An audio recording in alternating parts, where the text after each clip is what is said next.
Continuamos o nosso acampamento de oração para as famílias. O acampamento cumprido, né? Graças a Deus. Nesse dia em que nós celebramos a independência do Brasil, que nós rezamos de forma muito especial pela nossa pátria, pelo nosso país. Gostaria de tratar hoje de manhã de um tema bastante delicado, que é o de educar os nossos jovens, educar os nossos filhos para Deus, educar para o céu. Vocês sabem que existe uma coletânea de palestras minhas que está sendo vendida aqui pela Canção Nova. Logo depois dessa palestra, eu vou também estar à disposição para aqueles que quiserem um autógrafo, não é? Tanto no livro Um Olhar que Cura, como na coletânea de palestras Educar para o Céu. Eu sempre digo que eu não dou autógrafo porque eu não sou artista, eu sou padre. Então padre não dá autógrafo, eu dou bênção por escrito. Então eu assino.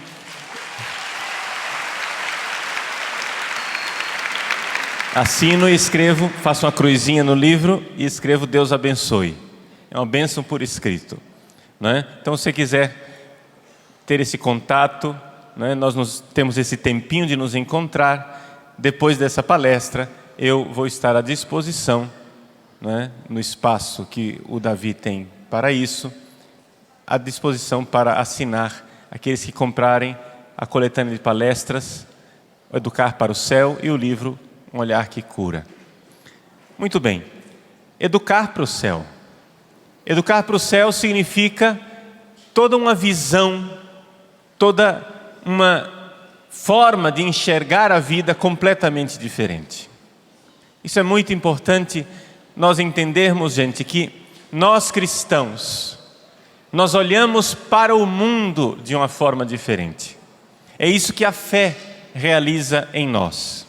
E como ponto de partida para esta palestra, eu gostaria de tomar o tema que o Papa Bento XVI escolheu para o Dia Mundial da Juventude em 2011, em Madrid.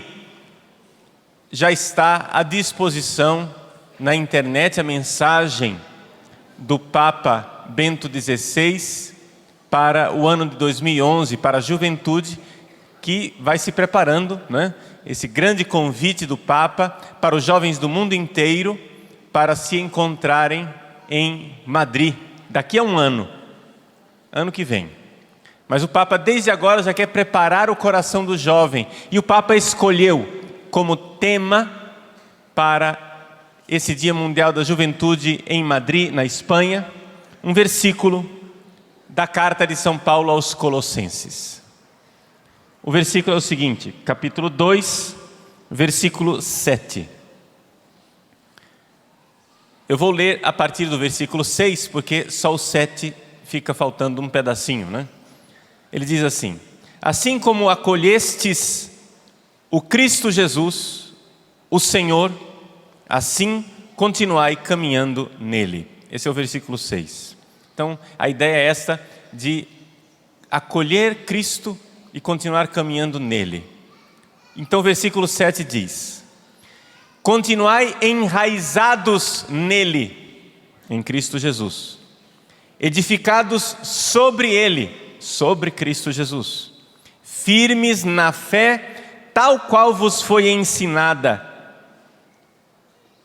Até aqui é o tema que o Papa escolheu. Mas São Paulo continua: transbordando em ação de graças, que ninguém vos faça prisioneiros de teorias e conversas sem fundamento, conforme tradições humanas, segundo os elementos do cosmo e não segundo Cristo. Gente, o que é que o Papa quer que os jovens sejam? Como é que nós devemos educar o jovem? Você que é jovem, que está aqui nesse acampamento, você que é jovem e nos acompanha em casa, o que é que o Papa deseja para você? São Paulo aqui usa 3 comparações. Primeiro, que nós estejamos enraizados em Cristo. A comparação aqui é de uma árvore, raiz. A segunda, que nós estejamos fundamentados. A tradução da CNBB diz aqui, edificados. A comparação é de uma casa bem construída. E que nós estejamos firmes na fé, tal qual vos foi ensinada. Firmeza da fé, aqui o Papa recorda, é um estado de saúde, de vigor. Uma pessoa que está firme na saúde, é uma pessoa que não está firme na saúde, é uma pessoa enferma. Infirmos quer dizer isso, não tem firmeza. Enfermo, infirmo, não está com firmeza, sem saúde. Aqui nós vemos que o jovem, e não somente o jovem, todos nós, precisamos estar enraizados em Cristo Jesus. Mas se todos precisam estar enraizados em Cristo Jesus, muito mais o jovem. Por quê? Porque o jovem está em fase de crescimento. Uma árvore que cresce, mas não está enraizada, o primeiro vento, ela cai, não é verdade? O primeiro vento que aparece, derruba aquela árvore. Por isso o Papa recorda, até é bonita essa carta, essa mensagem do Papa para o Dia Mundial da Juventude, porque o Papa, a gente vê que foi ele quem escreveu mesmo, ele que se sentou e escreveu a mensagem para os jovens, porque ele conta pedaços da vida dele. Existem 3 trechos da carta que são autobiográficos, o Papa está contando experiências da juventude dele. E ele diz assim, vejam, quando eu era jovem, eu vivia num mundo em que o mundo estava dominado pela ditadura do nacionalsocialismo, é o nazismo de Hitler. O Papa, quando era jovem, viveu num mundo em que uma ideologia, a ideologia de Hitler, a ideologia do nazismo, tinha tomado conta da Alemanha. E ele lembra e diz assim, porém, nós jovens, nós não queríamos saber de nos conformar àquilo. Por quê? Porque a juventude, ela não se conforma com a sua pequena vida burguesa. O que é que o Papa quer dizer com uma pequena vida burguesa? Quer dizer uma vida em que eu já encontrei uma comodidade, não é?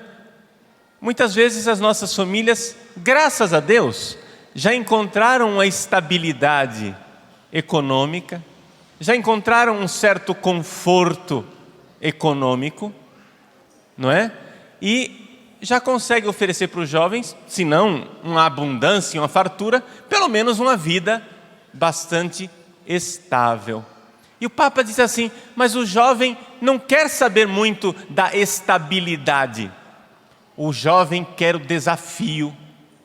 O jovem quer coisas grandes. O jovem foi feito para o heroísmo. O jovem foi feito para buscar aquilo que é realmente grande e que vale a pena na vida. Essa vida grande, essa vida que vale a pena escrever com todas as letras maiúsculas, vida, com todas as letras maiúsculas. O jovem não quer essa comodidade. O Papa aqui está falando basicamente de que ele, quando era jovem, sabia, eu não posso me conformar com este mundo que está aí. E vejam o que era um punhado de jovens diante de um regime totalitário, cheio de poder, de força e de terror, como era o regime nazista, não é verdade? Vocês imaginem o que é crescer a juventude vendo um mundo louco, vendo um mundo completamente pelo avesso, vendo Hitler com os seus seguidores levarem milhões de pessoas para campos de concentração, vendo a atrocidade da guerra. Até o próprio Papa, quando ele tinha 14 anos de idade, teve que entrar na juventude nazista, porque era obrigatório para todos, e teve que lutar no exército. Ele nunca disparou nenhum tiro, porque era muito jovem, não foi levado para a trincheira. Ele simplesmente ficava trabalhando nas fábricas, ou então cavando coisas, fez serviço pesado, mas nunca lutou mesmo na guerra. Mas ser obrigado a servir um regime iníquo. E ele, a família dele, o pai dele, sempre foram contra o nazismo, visceralmente contra o nazismo. Tanto que o pai dele era funcionário público, poderíamos hoje comparar uma espécie de guarda municipal, né? O pai dele era funcionário público e teve que mudar de cidade para ir para uma cidade, uma vilinha mais escondida, para não servir diretamente ao governo nazista. A família dele também sofreu com isso. E no entanto o Papa diz: apesar de tudo, nós jovens sonhávamos com outra coisa. Nós queríamos o desafio de ir contra tudo isso. Isso é o Papa contando a vida dele e a juventude dele. Agora nós podemos fazer o nosso exame de consciência. E os nossos jovens, como estão? Será que os nossos jovens estão sonhando com algo de grande, com algo de heróico, com algo de sublime, algo de divino, de melhor para a vida e a vida verdadeira em Deus no céu? Aqui que está o grande problema. Olhando para os nossos jovens aqui do Brasil, não me arrisco a falar de outros países, mas olhando para os jovens aqui do Brasil, a gente vê que o rapaz e a moça, no início da sua vida, já está envelhecido, já tem um coração envelhecido. Por quê? Porque não sonha mais. O jovem, o rapaz e a moça, de uma forma geral, estão acabrunhados, acanhados, eles estão fechados em si mesmos. Por quê?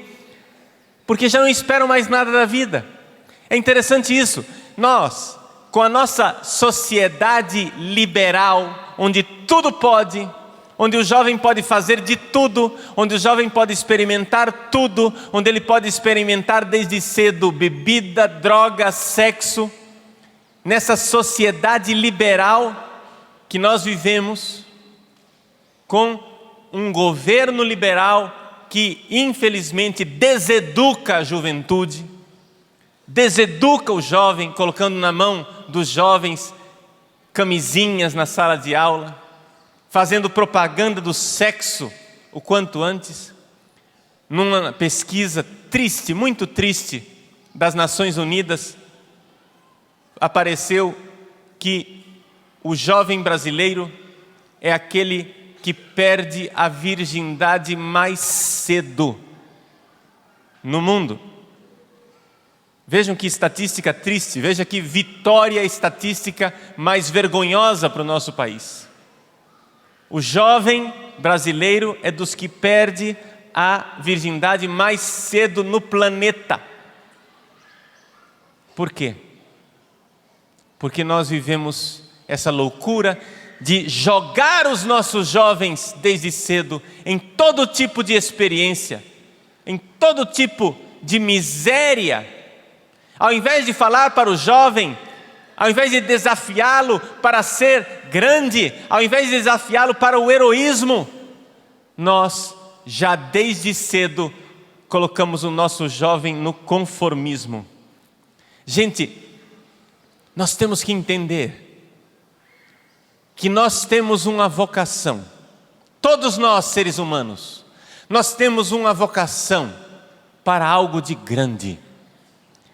A virtude que nos enraiza nesta vocação, para usar a comparação que São Paulo usa, é a virtude da magnanimidade. O que é magnanimidade? É alma grande. Eu sou chamado para uma vocação elevada. Eu sou chamado para uma vocação sublime. Eu sou chamado para algo a mais. Chamado para o heroísmo, para dar a vida, para encher esta vida com um sentido que eu mesmo não consigo dar, mas que vem de Deus. Infelizmente nós vemos o contrário. Os nossos jovens estão contentes, estão com um contentamento baixo. Eles estão felizes e contentes de ser, desculpem a comparação, mas eu tenho que dizer isso. Estão felizes e contentes de ser animaizinhos. Animais. Por quê? Porque o termo de comparação que os nossos educadores fazem para eles é com animais. Na sala de aula, o que está sendo transmitido para a nossa juventude é que nós somos somente animais. Nós somos um macaco que perdeu os pelos e ganhou um pouco mais de cérebro. É isso que nós somos. Um macaco que perdeu os pelos. Uns perderam mais pelos do que outros, né? O macaco que perdeu os pelos e ganhou um pouco mais de cérebro. E então nós nos comportamos como macaquinhos. Se o macaco tem vontade de acasalar, o que é que ele faz? Sexo. Ele não se segura. Se o macaco está com vontade de praticar o sexo, ele faz o sexo, pronto e acabou. Porque ele tem vontade.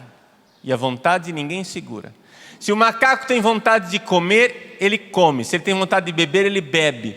Se ele tem vontade de ficar pendurado na árvore, ele fica pendurado na árvore. O macaco, porém, gente, é escravo de suas veleidades, de seus instintos, de seus caprichos. Mas nós não somos escravos desta animalidade. Nós não somos escravos disso. Nós fomos feitos para uma liberdade superior. Nós fomos feitos para a grandeza. Nós fomos feitos para ser coerdeiros de Cristo, cidadãos do céu. Nós fomos feitos para uma aventura, e uma aventura que nenhum animal é capaz na face dessa terra. Nós fomos feitos para amar, e o nosso coração está inquieto enquanto não conseguir realizar essa aventura. Nós fomos feitos para Deus. Nós fomos feitos para algo de grande, algo de sublime e de impossível para o animal. Nenhum macaco é capaz de amar. E poucas gramas de cérebro não explicam essa grandeza espiritual do homem.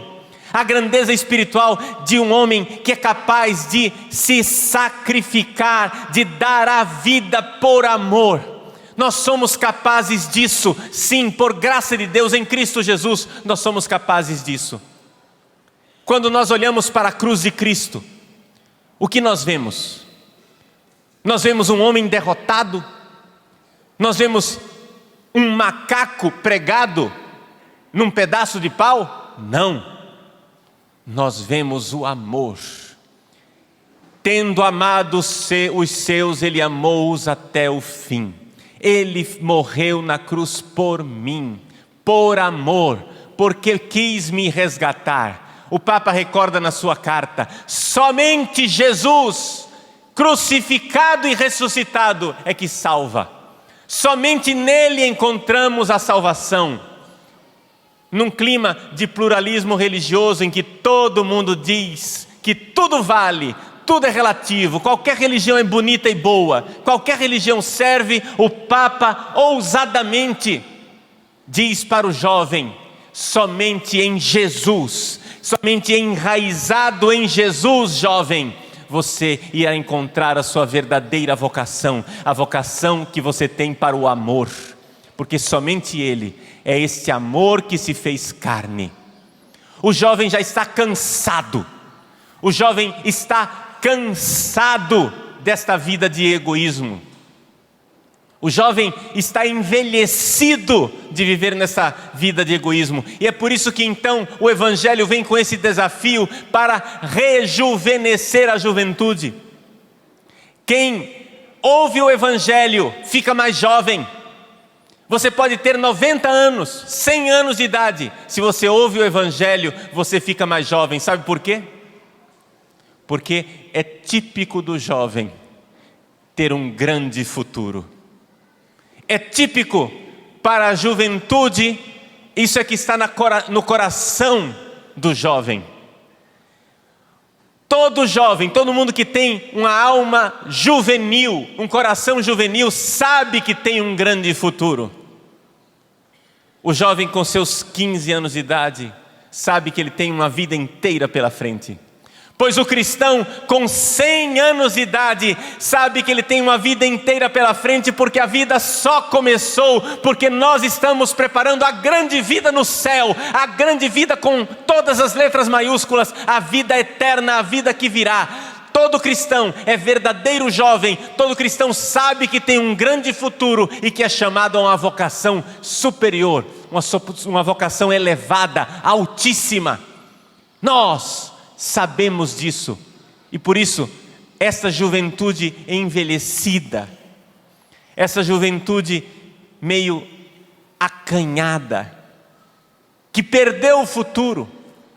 Sim, por que é que o nosso jovem está tão sem fibra, sem energia interior? Por que é que hoje em dia, com 15 anos de idade, nós já encontramos rapazes e moças deprimidos? Nós encontramos coisas que não havia antigamente, gente. Isso não existia antigamente. Por que é que antigamente um rapaz e uma moça com 15 anos de idade jamais ficava deprimido? Não existia isso. Hoje a gente vai em clínicas psiquiátricas e encontra jovens deprimidos, tomando antidepressivos. Por que isso? A razão é muito simples. O jovem está desiludido. Desiludido. Por quê? Porque ele recebeu na sua formação, na formação que ele recebeu na família, na formação que ele recebeu na escola, e desgraçadamente a escola é muitas vezes esse grande ambiente deformador. Na formação que ele recebeu, ou deveria dizer deformação, que ele recebeu na gangue, na tribo que ele frequenta, no grupo ao qual ele pertence, na deformação que ele recebeu uma promessa de felicidade falsa. Por quê? Porque no pecado existe uma falsa promessa de felicidade. O pecado promete o que ele não é capaz de realizar. O pecado promete o que ele não é capaz de dar, de entregar. Nós deveríamos processar Satanás. Todo mundo deveria levar o diabo para o Procon, porque ele anuncia, ele faz propaganda de uma felicidade que depois ele não entrega. Ele promete, mas não cumpre o contrato. Ele promete felicidade, mas o que vem é a morte, é a desilusão, é a tristeza. Falsa promessa de falsa felicidade. Dupla falsidade aqui. Uma falsa felicidade. Vai, faça sexo e você vai ser feliz. E o jovem faz sexo com a namorada e não encontra felicidade. Aí ele diz: vai ver que eu ainda não escolhi ainda qual é a minha orientação sexual. Aí vai e faz sexo com um outro rapaz e também a felicidade não vem. Aí daqui a pouco ele está fazendo sexo grupal e a felicidade não veio. E de tanto tentar o sexo ele se desilude e diz: vai ver que o problema é que está faltando um baseado. E então vai e fuma maconha. Depois da maconha ele passa para a cocaína. Depois para a cocaína ele passa para o crack. E ele vai buscando felicidade. Falsa promessa de falsa felicidade, até que ele chega no ponto em que ele está completamente desiludido, ele já não espera mais nada desta vida. Veja, pode ser que você tenha na sua casa um jovem, um rapaz ou uma moça que não fez essas experiências todas. Ele não chegou a fazer tudo isso de sexo e não chegou a experimentar tanta droga, mas já teve tantas experiências de desilusão na vida, que está velho do mesmo jeito, ficou velho, ficou com a alma envelhecida. Por quê? Porque quando você promete um futuro nesse mundo, a consequência é sempre a desilusão. Quando você promete felicidade perfeita aqui neste mundo, você está prometendo demais. Quando você promete felicidade sem ruga e sem mancha, sem defeito, então você está prometendo demais, porque esse mundo não é capaz de dar isto. E então quando você educa o seu filho, educa a sua filha para uma felicidade perfeita e absoluta aqui nesta terra, você está condenando o seu filho à depressão, à desilusão e à tristeza. Você está condenando o seu filho a ser um velho com 20 anos de idade, porque ele já não espera mais nada da vida. Ele já não espera mais nada. Quando você, porém, educa o seu filho para o céu, quando você, porém, jovem, aceita o desafio de que você nasceu para uma felicidade perfeita junto de Deus no céu, então você sabe que você tem um grande futuro. Em resumo, o que é que eu estou tentando dizer para vocês? Eu estou dizendo que o grande culpado da infelicidade dos nossos jovens chama-se materialismo. E a nossa sociedade é uma sociedade de matriz eminentemente materialista. Aí você diz assim: ufa, ainda bem, Padre Paulo, eu não sou materialista. Eu acredito em anjo, eu acredito que Deus existe, eu acredito que eu tenho alma. Mas minha gente, você está enganado se você acha que materialista é a pessoa que crê que só existe matéria. Então, se você acredita que existe alma, anjo e Deus, então você não é materialista. Calma lá. Materialista não é isso. Materialista é a pessoa que acha que o mundo material é mais importante do que o mundo espiritual. Isso é materialista. O diabo sabe que o mundo espiritual existe. Só que ele quer que o mundo material do seu corpo, das suas necessidades animais, mande em você. Ele sabe que você tem alma, mas ele quer que o seu corpo mande na sua alma. Ele quer reduzir você a um chimpanzé. E o que é pior? Pior do que um chimpanzé, em um demônio. Por quê? Porque o chimpanzé, gente, não pode pecar. De todas as criaturas que nós vemos nesse mundo material, se você for olhar e investigar cientificamente nesse mundo material, de todas as criaturas que existem no mundo material, só existe uma criatura que é capaz de desobedecer a Deus. Somos nós. As árvores não são capazes de desobedecer a Deus. A árvore está lá, obediente, fazendo aquilo que é a missão que ela recebeu de Deus. Os chimpanzés não são capazes de desobedecer a Deus. As vacas não são capazes de desobedecer a Deus. As estrelas não são capazes de desobedecer a Deus. Os minerais não são capazes de desobedecer a Deus. Os pássaros do céu não são capazes de desobedecer a Deus. Só nós, somente nós, somos capazes de desobedecer a Deus. E por que isso? Porque somente nós somos livres. Somente nós somos chamados à vocação altíssima de ser filhos de Deus. Filhos de Deus. Essa é a nossa vocação altíssima. Um filho não é um escravo. Você não é obrigado a amar a Deus. Você não é obrigado a entrar no céu. Você não é obrigado a viver a felicidade eterna com Deus. Você é grandiosamente livre e tragicamente livre. Nós somos grandiosamente livres para escolher a felicidade com Deus. Nós somos tragicamente livres para virar as costas para Deus e dizer: eu não quero, eu não vou. Gente, o inferno existe. Tem gente que diz assim: imagina, padre, se o inferno existe, Deus é amor, Deus é misericórdia, Ele nunca vai condenar ninguém.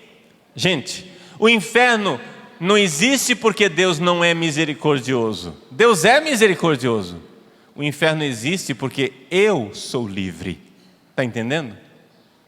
E posso sim miseravelmente rejeitar a misericórdia. Posso sim miseravelmente virar as costas para Deus por puro orgulho, só para não pedir perdão. Então, o que é ser materialista? Ser materialista é procurar a felicidade que é da alma, que é do espírito, que é de Deus, procurá-la sempre nas coisas materiais. Ser materialista é achar que vai ser o prazer do meu corpo quem vai me dar a felicidade.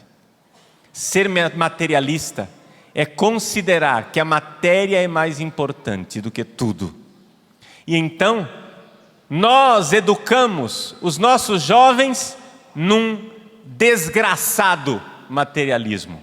A nossa sociedade é de matriz completamente materialista. Vamos pegar as duas grandes tendências que estão na nossa sociedade. A tendência capitalista, ela é materialista. Por quê? Porque o capitalista, embora pode existir um capitalista convertido e cristão, mas a tendência do capitalismo liberal, estou falando aqui do capitalismo liberal, que se esquece de Deus, da tradição, da religião. A tendência do capitalismo liberal é procurar um paraíso perfeito que vai acontecer quando nós tivermos uma sociedade livre do mercado e o governo não intervier mais nunca no mercado. E então, nesse momento, nós teremos o sucesso, a tecnologia e vamos ter aqui neste mundo a felicidade. O capitalista promete a felicidade no ter dinheiro e em ser liberal na moralidade. Nós precisamos ser liberais nas nossas convicções morais. Então, não tem essa coisa quadrada que prega a Igreja Católica. Nós precisamos aproveitar esta vida. Já passou aquela moral antiquada de só fazer sexo depois do casamento. Já passou essa moral antiquada de que não pode mais ver pornografia. Não, nós somos capazes de fazer tudo aquilo que o nosso dinheiro for capaz de pagar. Se o dinheiro é capaz de comprar, pode fazer. Entende? Então você tem aí esses liberais capitalistas querendo liberar tudo. Querendo liberar tudo, tudo, tudo, até a droga. Porque o mercado é quem vai cuidar de tudo. E aí, o que é que você encontra? Você encontra a desilusão. O jovem compra tudo, mas a felicidade não vem junto. Ele é capaz de ter dinheiro, mas a felicidade não vem. O dinheiro chega, mas a felicidade não chega. Do outro lado, além do capitalismo, nós temos os socialistas, os marxistas, os comunistas. O que é que os socialistas querem? Enquanto os capitalistas dizem, eu ainda não sou feliz porque não tenho dinheiro suficiente, o socialista diz, eu ainda não sou feliz porque o outro tem dinheiro. Ou seja, enquanto um é baseado na ganância, o outro é baseado na inveja. É típico da mentalidade socialista, comunista, marxista, a inveja. Eu não sou feliz porque aquele latifundiário tem não sei quantos mil hectares de terra. Quando eu for lá e invadir a terra dele, aí eu vou ser feliz. Eu não sou feliz porque aquele burguês capitalista, aquele porco capitalista tem dinheiro e eu não tenho. Vamos fazer uma revolução, vamos tirar o dinheiro dele. E hoje em dia, como é que eles fazem essa revolução? Eles não fazem essa revolução de forma armada. De vez em quando fazem, tem invasões, né? etc. Mas o mais comum é fazer isso através dos impostos. Você quebra as pernas das empresas. Você quebra as pernas das grandes empresas arrecadando impostos. De tal forma que o governo socialista sabe que a empresa capitalista é uma vaca leiteira. Quando ele vê que ele tirou leite demais e está matando a vaca, aí ele vai dar um empréstimo e subsidia para a vaca não morrer. Né? Então, a vaca fica mais dependente dele ainda, a empresa. Por quê? Porque aí, além de arrecadar impostos, ela ainda tem que pagar o empréstimo que recebeu. E assim vai se transferindo a propriedade, lenta, gradualmente, anestesicamente, sem que a pessoa perceba. Basta pagar impostos. E você, então, é o que acontece com o nosso país.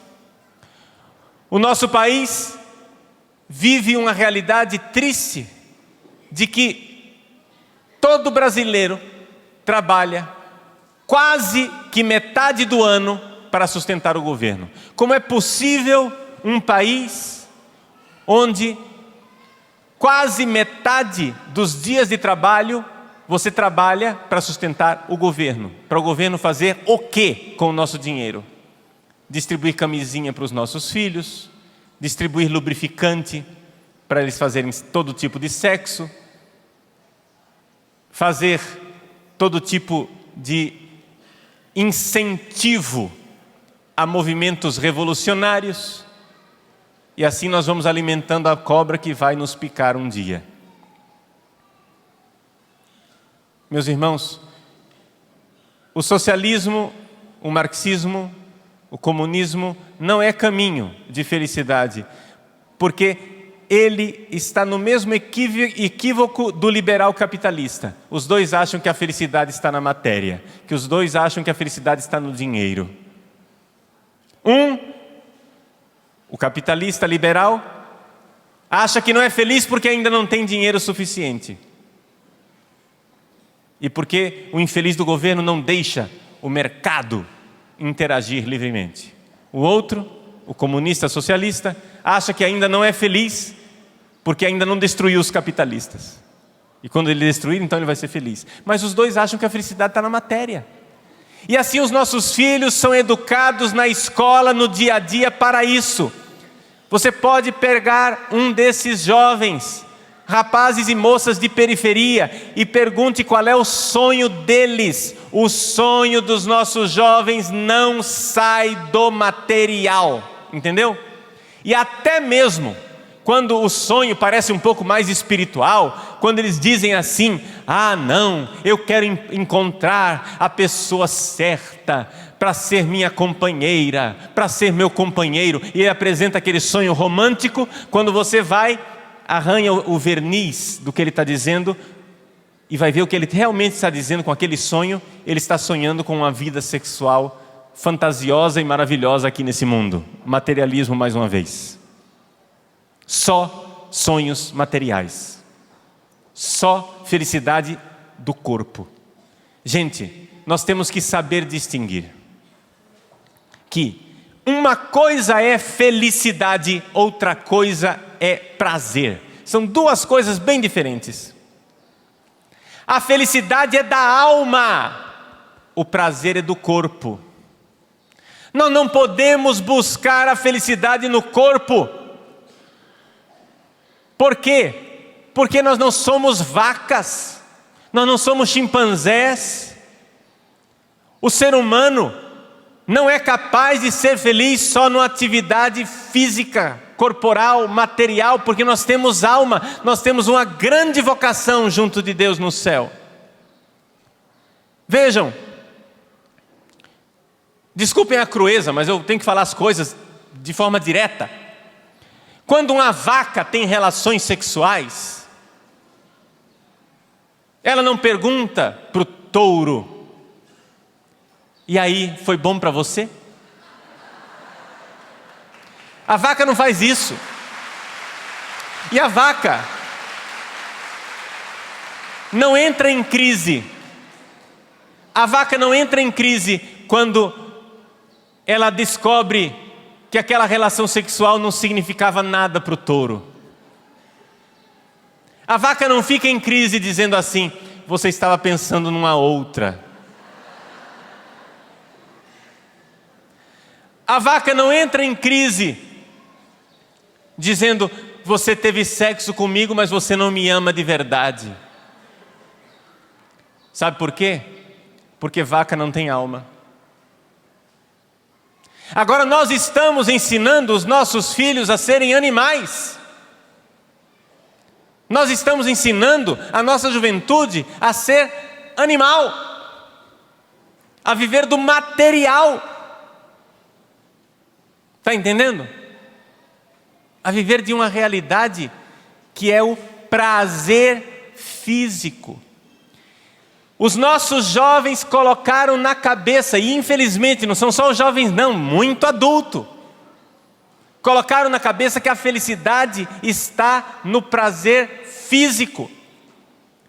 E aí o que acontece? De tantos prazeres físicos que você vai sentindo, chega uma hora que você diz: eu senti o prazer físico, mas eu não sou feliz. É ou não é verdade?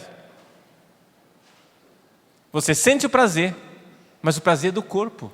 A felicidade é da alma. A felicidade é da alma. Nós precisamos ensinar para os nossos jovens que eles são chamados para algo de grande. Eles são chamados para o céu. Nós precisamos ensinar para os nossos jovens que eles são chamados para viver o amor eterno com Deus e a começar esta vida de amor já aqui na terra. Porque somente assim nós temos raiz, somente assim nós temos fundamento no nosso edifício, somente assim nós temos saúde, firmeza na nossa fé. É isso que o Papa quer transmitir ao jovem. Somente em Jesus Cristo nós encontramos isso. Por isso, o Papa, na sua carta, na sua mensagem para os jovens do mundo inteiro, ele diz uma coisa muito fora da moda. Muito fora da moda. Ele diz para o jovem, para a juventude do mundo todo: se você quer ser feliz, abrace a cruz. Abrace a cruz. Num primeiro momento, pode parecer que a cruz é sinônimo de morte. Num primeiro momento, pode parecer que a cruz seja a destruição total e completa de qualquer sonho de felicidade. Num primeiro momento, pode parecer que a cruz seja simplesmente a última desilusão, a desilusão derradeira de um mundo absurdo e sem sentido, de um mundo onde só há angústia, dor e miséria. Mas se nós mergulharmos, se nós abraçarmos a cruz de Cristo, nós iremos perceber que do peito aberto pela lança jorra uma vida nova, uma vida verdadeira. Nós podemos sim experimentar Jesus, nós podemos fazer a experiência de tocar Jesus com as nossas mãos, como fez Tomé. Como, padre? Como que a gente faz isso? O Papa explica. Nós podemos fazer a experiência de tocar Jesus com as nossas mãos no sacramento, na Eucaristia que nos alimenta. E aqui que o Papa abre então, não é nenhuma janela, é uma vitrine imensa para a nossa vida, quando ele fala da Eucaristia, dos jovens que devem descobrir a Eucaristia, que devem descobrir o seu chamado para a cruz e a ressurreição. Como que a gente vive a Eucaristia? Primeira coisa, gente, se alguém quer me seguir, renuncie a si mesmo, dia após dia, tome a sua cruz e me siga. É necessário a gente dar o passo de mortificar o nosso corpo de alguma forma. Nós não podemos fazer todos os caprichos do nosso corpo. Nós não podemos obedecer todos os caprichos do nosso corpo. Abraçar a cruz quer dizer isso. Lembra da distinção? O prazer é do corpo, a felicidade é da alma. Mas se o seu corpo ocupa todo o espaço, você é um materialista. Você nunca vai descobrir a felicidade espiritual. Está entendendo? Está entendendo? Se você só procura o prazer do corpo o tempo todo, o salário é a desilusão e a morte. E a gente vê como isso é bem verdadeiro. Quando a gente vê jovens que tiveram todo tipo de experiência e tem a morte estampada no rosto. Fizeram todo tipo de experiência e tem a morte cravada no coração, a desilusão total. Por quê? Porque quiseram procurar a felicidade onde ela não se encontra, no corpo, no prazer.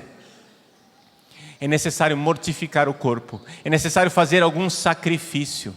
Deixa eu dar um exemplo bem concreto, para você entender. Quem é mãe aqui, levante a mão. As mães. E diga assim, com a graça de Deus, eu sou mãe. Deus realizou o milagre da vida dentro do meu ventre. Amém. Muito bem. Você que é mãe, diga para mim uma coisa.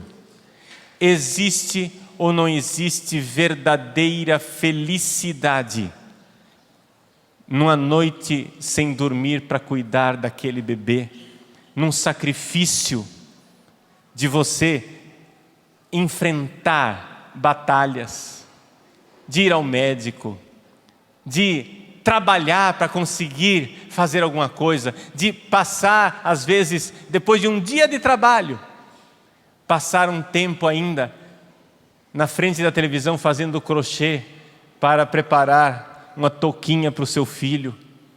Existe ou não existe felicidade naquele sacrifício de trabalhar uma semana inteira para preparar uma festa de aniversário para o seu filho?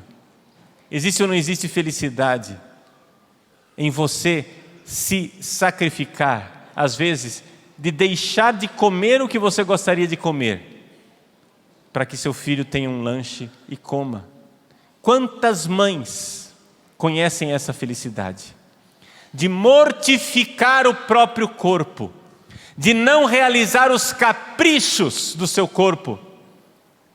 Está lá a comida gostosa na mesa, não é? Está lá e os 2 últimos pedaços é uma coxinha de galinha e um pescoço. Está o filho e a mãe. Pega, meu filho, a coxa.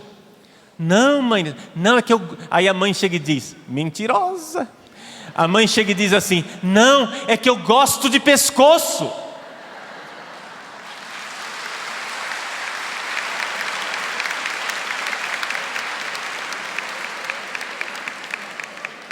É ou não é verdade? Na felicidade de ver o filho se alimentar melhor do que ela. Gente, isto é mortificar o corpo, tirar o prazer do corpo para encontrar a felicidade da alma. A felicidade que é amar. Toma a tua cruz. Ser crucificado com Cristo na cruz.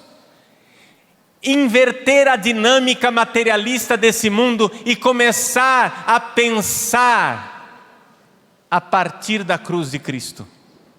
Começar a beber da fonte de água viva que nasce do peito aberto de Cristo. Dele brota uma fonte de vida. Desta cruz de Cristo brota a verdadeira vida, a vida com todas as letras maiúsculas, a única vida que vale a pena ser vivida.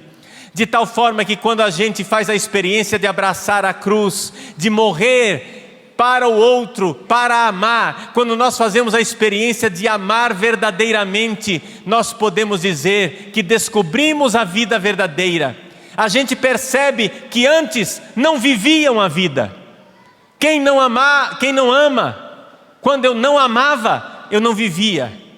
Era uma morte disfarçada de vida. Eu só me agitava, mas não era vida verdadeira.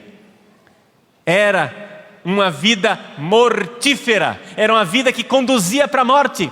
Porque a vida do corpo, a vida de quem só procura o prazer, a vida materialista de quem só quer felicidade neste mundo aqui, é uma vida mortífera, é uma vida que traz o salário do pecado, que é a morte.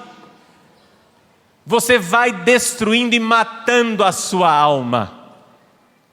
Mas quando você abraça a cruz de Cristo, quando você resolve, chega de procurar a felicidade no prazer, chega de bater numa porta que nunca vai se abrir, e você então começa a olhar para o alto, começa a olhar para a sua verdadeira vocação no céu, a vocação do amor, que já começa aqui na terra. Você começa a ver que a vida é bem diferente. Ali, do peito aberto de Cristo na cruz, brota uma vida verdadeira. E nós, quando participamos da Eucaristia, nós, quando participamos da Santa Missa, nós mergulhamos nesta realidade. Nós mergulhamos nesta verdade. Na verdade do Cristo que se entrega por amor. Quando eu recebo a comunhão, o corpo e o sangue de nosso Senhor Jesus Cristo, o que é que eu vejo? Eu olho para o meu coração, eu olho para o coração de Jesus. Eu olho para o meu coração miserável, que está procurando a felicidade onde ela não se encontra, no prazer físico, e olho para o coração de Cristo, que se entregou na cruz por mim, que morreu no amor, e então eu vejo um milagre, o coração dele no meu. Comungar é isso, o coração dele no meu coração, a alma dele na minha alma, o corpo dele no meu corpo, o sangue dele nas minhas veias. E então eu posso encontrar forças na graça de Deus para já aqui nesta terra, já aqui nesse mundo abraçar a cruz e amar. a consequência disso? A consequência é uma juventude. Havia, há uns séculos atrás, uma lenda de que existia uma fonte da juventude. Essa lenda, que era dos antigos gregos, ela se estendeu até o século XVI, XVII, lá no Mato Grosso, lá onde é a minha diocese, Cuiabá, onde mora a minha família, onde estão as pessoas que eu mais amo nesse mundo. No século XVII, eles fizeram uma pesquisa, foram 16, 17, eles estavam buscando, lá no Pantanal Mato-Grossense, essa lenda da fonte da juventude. Existiria uma lagoa onde haveria a fonte da juventude. Tinham até um nome para essa lagoa, era Charaes, né? Então eles buscavam lá no Pantanal. Muitos destes investigadores, bandeirantes e homens que desbravavam o sertão morreram procurando essa fonte da juventude lá no Pantanal de Mato Grosso. Eles não sabiam que a fonte da juventude estava tão perto dele, eles não precisavam procurar no Pantanal do Mato Grosso. A fonte da juventude estava na Eucaristia, estava em Cristo crucificado. Por quê? Porque Cristo, quando você abraça a cruz do Cristo crucificado e ressuscitado, quando você comunga na Eucaristia, você descobre que você tem um futuro imenso, um futuro eterno, e isso é típico do jovem. Você, mesmo tendo 100 anos de idade, você olha para as pessoas e diz: gente, só está começando, é apenas o começo. Um dia desses eu li, um dia desses não, foi alguns anos atrás, é que a gente vai perdendo noção do tempo. Uns anos atrás eu li num livro um testemunho de um padre que atendeu uma senhora que estava doente em fase terminal. E essa mulher, que tinha câncer, sabia que ela ia morrer. Então, antes de morrer, ela foi na paróquia para acertar o funeral.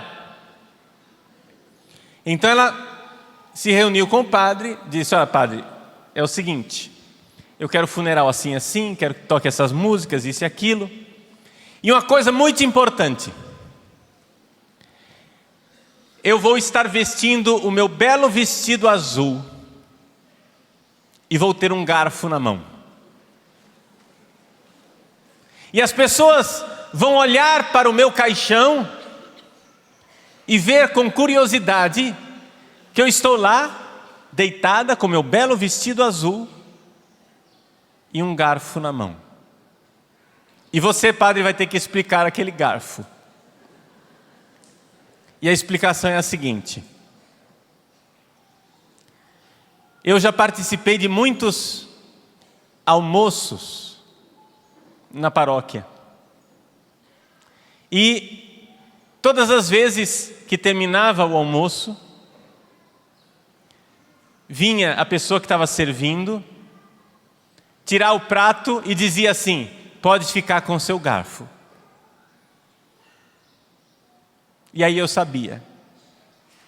Quando ela dizia que pode ficar com o seu garfo, eu sabia que viria uma sobremesa, mas não uma sobremesa qualquer. Porque para comer com garfo, tinha que ser algo muito especial, algo muito gostoso. E então, quando ele dizia, pode ficar com o seu garfo, eu sabia que o melhor estava por começar. O melhor ia vir agora. Eis aí o que é a vida para o cristão. Aquela mulher deitada no caixão, com o garfo na mão, estava dizendo para todos aqueles que estavam no seu velório: Gente, o melhor vai vir agora. O melhor vai vir no céu.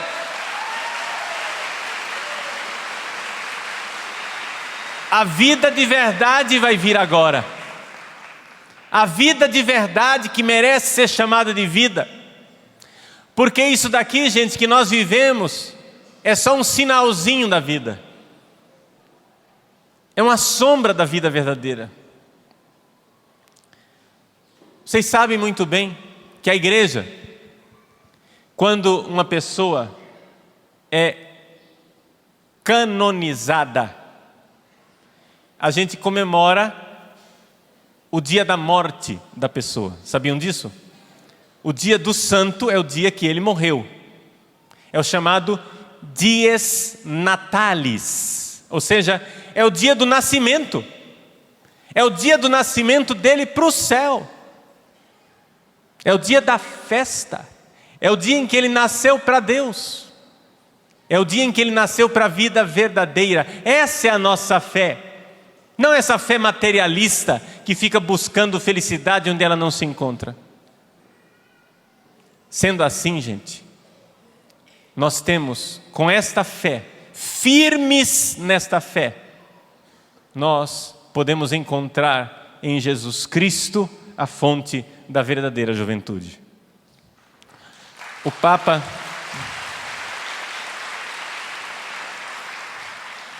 então nos deu esse versículo de Colossenses.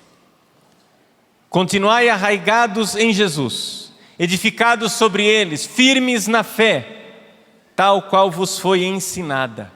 A fé como foi ensinada, está entendendo? Não é invenções malucas. Não essas invenções malucas, modernosas, de adaptações aos tempos modernos. Não. A fé como ela foi ensinada na tradição. E São Paulo vai mais para frente dizendo assim: que ninguém vos faça prisioneiros de teorias e conversas sem fundamentos. É isso que está acontecendo com os nossos jovens. Eles estão se tornando prisioneiros de teorias e de conversas sem fundamento. São as ideologias. A ideologia do capitalismo liberal. A ideologia do comunismo, do socialismo, do marxismo. Todo mundo querendo felicidade aqui. Vamos ter prazer que vai ter felicidade. Tenha materialmente que você vai ter felicidade. E todo mundo fechado nesse mundo. E quanto mais a gente se fecha nesse mundo, mais a gente deprime. Quanto mais a gente se fecha nesse mundo, mais a gente fica triste. E o jovem deixa de ser um jovem e já começa a vida velho. Está entendendo? Já começa velho. Já está desiludido. Por quê? Porque o salário do pecado é a morte, é a desilusão. Mas se nós não nos deixamos iludir, se nós temos uma firmeza na fé, como ela foi transmitida aos nossos pais, vamos olhar para a vida dos santos. Nenhum dos santos sonhou com o paraíso aqui nessa terra. Me diga onde é que está esse santo canonizado que sonhou com o paraíso aqui nessa terra? Em 2000 anos de cristianismo, todos os santos, mesmo os que trabalharam por um mundo melhor, mesmo a Madre Teresa de Calcutá, que trabalhou pelos pobres a vida inteira, sonhava com o paraíso no céu. A irmã Dulce, para não ir muito longe, para ficar aqui no Brasil, a irmã Dulce, que trabalhou a vida inteira para os pobres, sonhava com o paraíso no céu. Nós cristãos somos engajados nesse mundo. Nós cristãos somos comprometidos com o mundo, sim, mas com os olhos no céu, sem querer fazer paraíso aqui. A gente quer melhorar o mundo, sim, mas não vai ter paraíso aqui.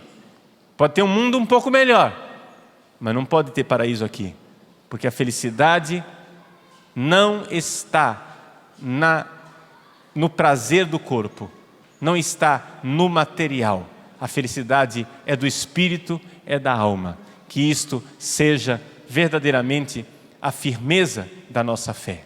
Vamos ficar de pé. Vamos tomar posse dessa realidade.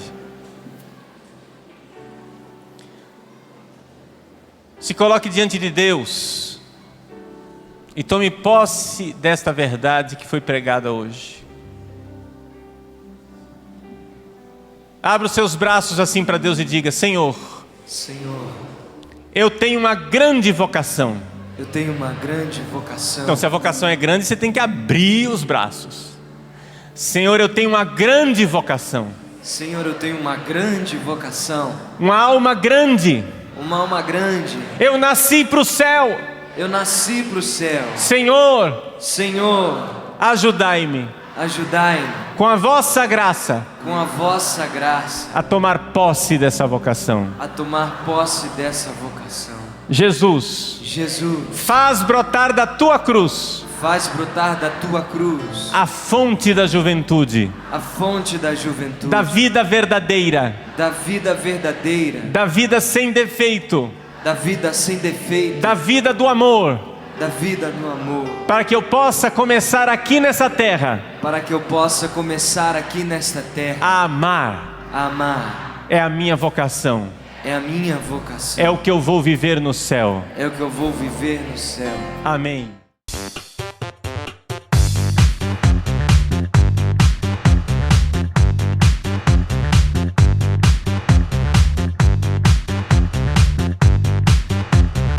CançãoNovaPlay.com. Assine já!